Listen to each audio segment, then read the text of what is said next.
मैं हमारी भारतीय जाति व्यवस्था का सच जानना चाहता हूँ। नमस्कारम वीरू। ये व्यवस्था दरअसल काम के बंटवारे से शुरू हुई। एक समाज में काम करने के लिए ये जरूरी है कि आबादी में एक खास तादाद में लोग अलग अलग कौशल और कारीगरी करें।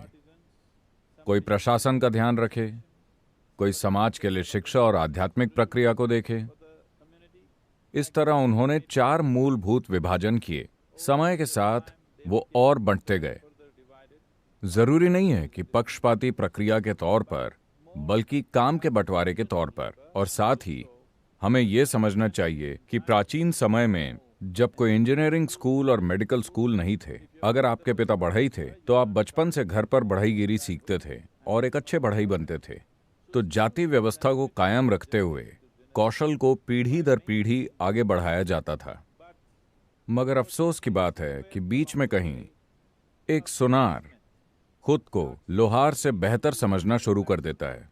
हालांकि शायद समाज के लिए एक लोहार का काम सुनार से कहीं ज्यादा उपयोगी है, मगर किसी न किसी तरह एक खुद को दूसरे से श्रेष्ठ समझने लगता है और पीढ़ियों के साथ ये श्रेष्ठता स्थापित हो जाती है। इस श्रेष्ठता को स्थापित करने की कोशिश में हर तरह की शोषणकारी प्रक्रियाएं शुरू हुई और वो ऐसी जगह पहुंच गईं जहां जाति व्यवस्था लगभग रंग भेद की तरह अभिव्यक्त होना शुरू हो गई है। ये ऐसा हो ही गया है। अब भी भारत के कई गाँव में नीची जाति के माने जाने वाले लोग, जिन्हें आप दलित कहते हैं, कई गांवों में उनके पास बुनियादी मानव अधिकार भी नहीं है।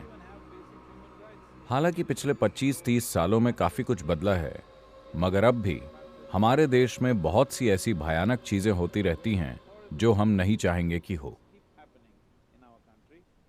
इसका एक ही समाधान है।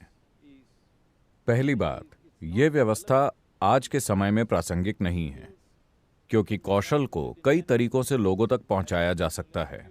हमारे पास एजुकेशनल इंस्टीट्यूशंस हैं, टेक्नोलॉजिकल इंस्टीट्यूशंस हैं, इसलिए अब ऐसा नहीं कि कौशल सिर्फ परिवार के अंदर ही आगे बढ़े। But there is one context that is of social security.